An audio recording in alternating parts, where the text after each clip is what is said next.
Anybody with the answer? Otis? And you give me a serious answer, we mtoto. How do you call the young one of a lion? You dial their number and call them. That's it. I'm calling your mom.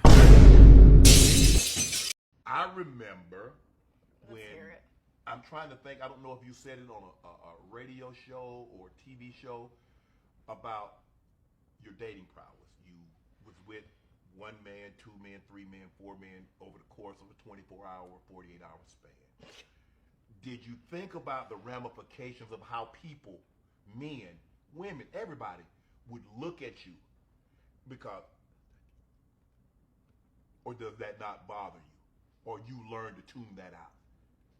So you're referring to one incident, or I can actually recall it, pinpoint it perfect for you. There was a video that I did in my car where I was talking about how I had sex with, was it 3 men in a day? Yes. And then I ended up getting a yeast infection. Yes. Nasty bitch. Yes. I came out pretty unscathed for just a yeast infection. Right. Considering what I could have gotten. Right. It wasn't that, oh man, I hope people don't. Kid out of it. I mean, they talk about. I was on birth control for 10 years before I had my son. I got off of it because there was a conversation with my child's father. Okay. So I again, the whole trapping thing, can't trap the willing, babe. And on top of that, I never wanted to have I looked at kids as crotch goblins. You never wanted a baby daddy. You wanted to be a mom. You didn't want to be a baby mama. You wanted to be a wife. And that's why I waited so long. I had my baby when I was 29. I thought I was doing. I'm here to tell you right now, we don't care. Let me tell you. We don't care. Right? I thought that was. And I never really liked kids. I always thought I referred to them as crotch goblins. But as I got older, I wanted one. But did you think? So I think about the ramifications of telling people that I had sex with multiple men. Yes, I don't care. It's the truth. If you don't see me as a potential dating person, then great, one less heart to break. Leave me alone, and I'm going to continue to live my truth. But you do understand, Brittany, that's hard for a man. Look, like you said, public versus private. Now, if you and I having a conversation, and you're sitting here, we have a conversation, and you say, well, Shannon, I slept with this many men. Okay, that's one thing.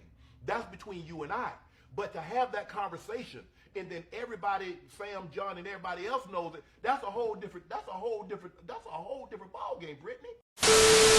That may make a woman high status. Like, let's say there's a woman who is a heart surgeon and she saves one of my children. To me, that's a high status woman. Yeah. But I'm not attracted to her. Okay. Does that make sense? Sure. So the things that make her high status and the things that make her attractive are not the same thing. Does that make sense? Yeah, but why is there no, from the male perspective, why is there no attraction based on competence, based on the wisdom in the home that could build you up as a man? There could be, but for men, I mean, if you just felt what it's like to be a man, we have 17 times as much testosterone as a woman.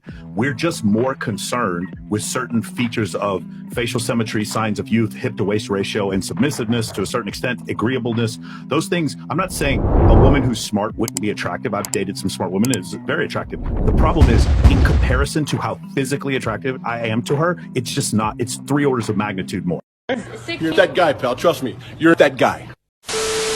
Nicer to me. Oh my gosh, well I feel like you could have done 80 more things today than you did. I feel like I woke up and I cleaned our room, I did our bed, I cleaned the sheets, I did the laundry, I put your clothes away, I come in the kitchen, nothing's done. So I do everything, then I make you breakfast, then I get the baby ready, then I get myself ready. And what do, Michael?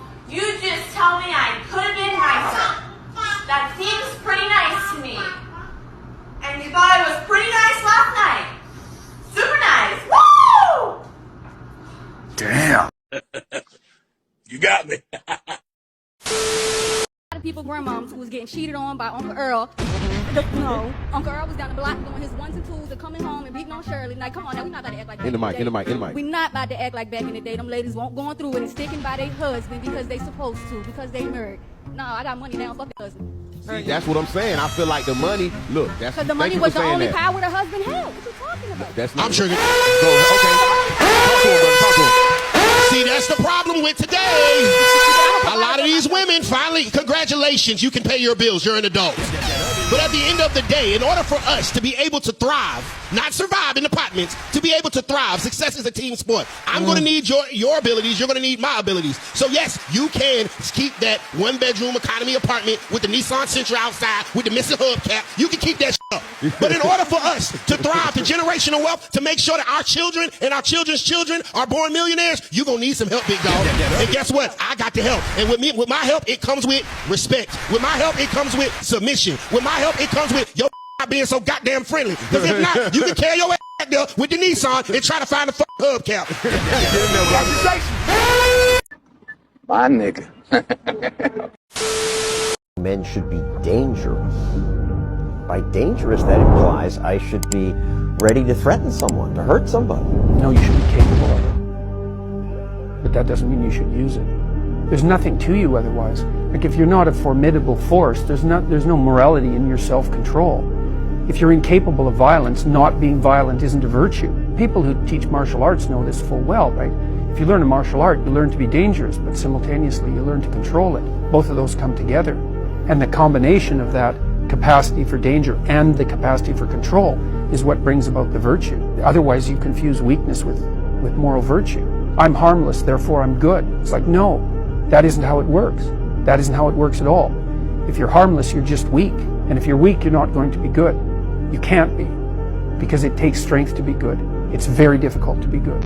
Facts! It's facts! It's not facts. These facts are not facts. A woman's brain is divided into two. A woman's brain. A woman's